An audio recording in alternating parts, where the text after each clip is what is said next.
This is Talk of the Town, a weekly program featuring community events happening in and around Northeast Michigan, with your host, Nancy Smitham, and get the latest from Alpena Community College with Dr. Don McMaster. And now, today's Talk of the Town.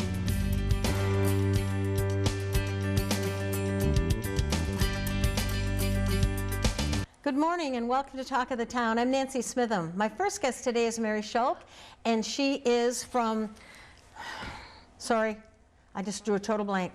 I was going to say she's from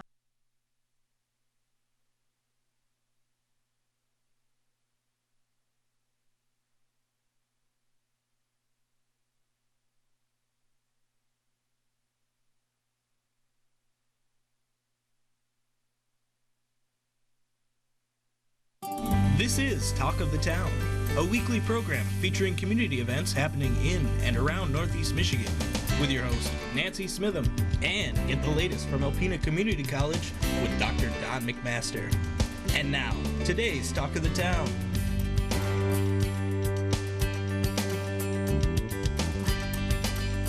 Good morning and welcome to Talk of the Town. I'm Nancy Smitham. My first guest today is Mary Schulk, and she is the program coordinator for Partners in Prevention. Good morning, Mary. Good morning. I'm so excited to be here. I'm so glad to have you here. You know, in the past, Partners in Prevention was on a regular basis, and I don't know what happened, probably me and my scheduling, but I'm so happy that you're here. So I know a lot about Partners in Prevention, but why don't you start us out and tell us about your program? Sure. We've been in the community for about 20 years. And our aim is really to help people get the tools they need to, live a happier, healthier, more content life. We do that through a number of different trainings that we offer and different kind of programs that we coordinate. Okay, and I know that you're really wonderful about collaborations in the community. That's one of the things I think you do the very best. That's our, where our name comes from, Partners in Prevention. We know that the things we're working on are not something that any one group can have an impact on their own. Okay. It takes a number of people working together, agencies working together, and especially the people who are impacted by some struggles. So give me an idea of some of that programming that you do. So one of the things we have going right now is a series of training on trauma. We're learning so much more about how trauma as a child has a huge impact, not only on children, but into adulthood as well. So the series we're offering right now is a 4-week series that is for adults to look at their own situations and think about, how have their childhood experiences impacted them, and maybe develop some habits or some ways of doing things that don't really serve them well as a child, but not so much now as an adult. And sometimes those things pop up and you think, where did that come from? Then, if you trace it back, it came from your childhood. And I've been seeing a lot about this trauma on my computer and getting articles, and it's amazing what trauma, how it can affect you for the rest of your life.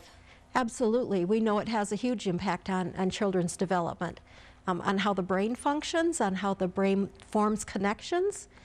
And then we develop habits and coping mechanisms that, again, may have been really important as a child to help us get through the struggles we had, but now as adults they don't serve us very well anymore. True. And so for us to take a look at that and consider, what were my experiences and have they impacted how I make decisions or how I connect with people? So the training is ongoing, so it's too late for someone to join now? Yes, it is. We will be offering it again. Okay. It's been quite popular. We tend to have a waiting list, once we open registration. One of the things I'm excited about as things are able to open a little more with COVID restrictions, that we can have larger groups of people and get more people into our trainings. Okay, so what else are you doing? So previously we did a 6-week course, similar, but looking at children, and it's a course for adults who either are parenting children or working with children, to help them understand how they can help their kids better survive and give them some tools for helping kids get through tough experiences that they're having.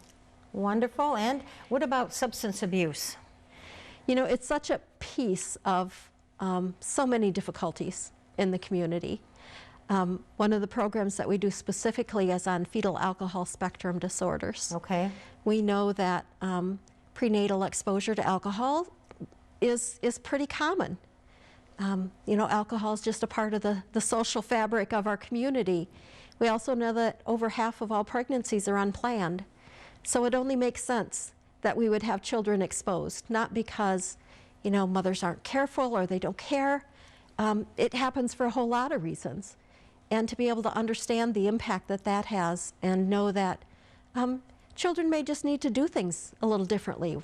Right. It's something, too, that doesn't go away. As adults, we may have difficulty with memory or being able to organize, being able to plan. You know, maybe our judgment isn't so good. You know, when we understand where those things come from, you know, we better know how to handle them and Right. how to just do things differently. Right. And sometimes just being able to talk with someone who's been there and done that, or has experience or knows of which they speak, you know, that can sometimes be just the catalyst that you need to get moving and figure out what's going on and how you can help. I think that's one of the things that may be unique about our organization. As an independent nonprofit, we have some flexibility to be able to meet people where they are, meet their needs. Of course, we have ethical standards, and there are boundaries and things that are important to us. But we don't have someone else telling us exactly how we Right. have to do things and Right. what we have to do. You know, so we can be a little more open with people. We can meet them where they are. We can listen to their stories. You know, they can understand that we're there to walk along with them in this journey. Wonderful. We're not there to tell people what to do. We're there to give them some tools and some information so that they can choose then, you know, what kind of healing path they may want to go on. Now, Mary, what counties do you cover? We cover Alcona, Alpena, Montmorency, and Presque Isle. Okay, and how do people get in touch with you to learn more about when the next trauma class will be offered? Well, we try to get the information out there. They can always call our office Okay. at 356-2880 Okay. to find out what we're offering next. We use, you know, certainly social media and more traditional forms of media to get information out there. You and I were chatting a bit ago about the Human Services Coordinating Yes. Councils that are within the counties. You know, we share that information so they can also get information out to the people they're connected to try to find out what's those are going wonderful on. groups in each county. If anyone from a nonprofit is not involved in their county, they need to find out and get involved. The information sharing is phenomenal. Yeah, it's a great way to connect what's going on in the community, or you know, if someone has a concern and they're not sure how to handle it, sometimes people around the table have ideas or know about resources, and so Very it's a great tool. Well, thank you so much for hanging in there through all this COVID and making sure that everything's still happening, and we'll look forward to hearing more from you in the near future. All right, thank you so much. Thank you, Mary. I'll be right back with some more information following these messages. Hi, welcome back. My last guest today is Lenny Avery, and he is the director of the Alcona County Commission on Aging. Hi, Lenny. Hi, how are you? Good, thank you for being here. And as we were just chatting briefly, we were talking about Alcona County, what a wonderful place it is, and how fortunate we are to have the wonderful services that we have available there. And the Commission on Aging is not a slouch when it comes to providing services. No, we've been doing services for almost 50 years. The agency was started back in the 1970s, and our mission has always tried to anticipate and to provide quality services for seniors and our community. Our mission has kind of expanded to the community at large because we just continue to find need in our community. The people of Alcona County are just an amazing group of people. They are. And we just believe that investing in people is not a bad investment. And you know, Lenny, being on the Human Service Committee with you and a bunch of other wonderful Alcona County people, I see all the things that are going on and happening, and you're offering things that don't happen in larger metropolises, big cities. And, you know, your pop-up food pantries, for example. Tell us about those. We offer, we started back a year ago, this week actually, before the world ended last year. I decided to clean out a couple of closets and say I want to put a food pantry. Little did I know that I would give away $1.5 million in food to our community. We have seen an increase. You know, it's easy to see nationally, but it's harder to see it in your community, that there's a need. We've seen our regular people who are there all the time, but we're starting to see a lot of new faces because COVID has continued to affect families. So we're definitely doing that. We do one pop-up. This month we're going to do two because of the holiday. So we're going to do one March 17th from 4 till food is gone. Okay. And we're going to do one on March 31st, 4 until food is gone. The reason I say until food is gone, it's 45 minutes and we're out of food. Wow. Are there any prerequisites, income levels, anything like that? Living, breathing human. I mean, there could be, you know, and I just don't really want to, you know, have to vet. I want to believe in people. So if you need the food, come get it. And after talking to some of your volunteers, you guys have a lot of fun when you're doing that too, and you always add a little extra, a toy or something fun. You make it good for the family. And you know, I've had amazing volunteers. We've had 25 volunteers that have been with me for over 35 weeks, you know, diligently. At one time, we were doing one a week. Wow. And just the winter months kind of pushed it back to only once or twice a month. But I mean, the same group of people, and it's been outstanding to work with, and they don't complain. You know, we've had breakdowns, we've had setbacks, we've had lake trucks, and they've never complained. So I have an amazing group of people. So thank you for those volunteers. Okay, what else is happening? We are always trying to add new services. We're doing our fitness program. We do a body boot camp and a gentle chair exercises on Monday, Wednesday, Thursday, Fridays from 9 to 10 and from 10 to 11.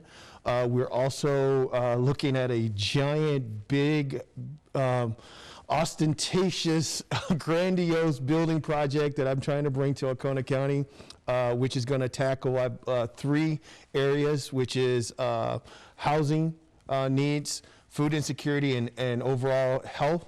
This project is hopefully going to bring 45 apartment units to our community in Oconee County.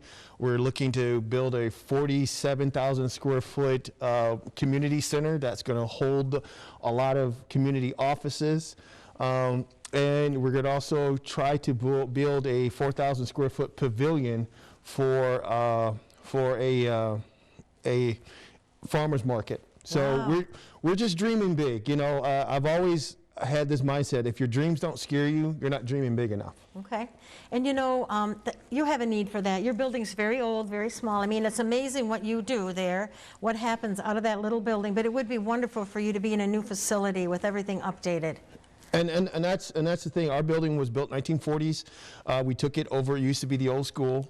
Some of the seniors who are eating our meals there used to go to school there. I bet. And we are literally on top of each other. I mean, I've squeezed every bit of office space I could put in there and try to put as many amenities as possible. But, you know, I want this to be a boon not just for the seniors in our community, but for the community at large. I want our building to be multi-generational. I want our seniors to work with our kids and our families to be together in that building. So this is not just for the seniors. This is going to be a community project for everyone. So how can people help?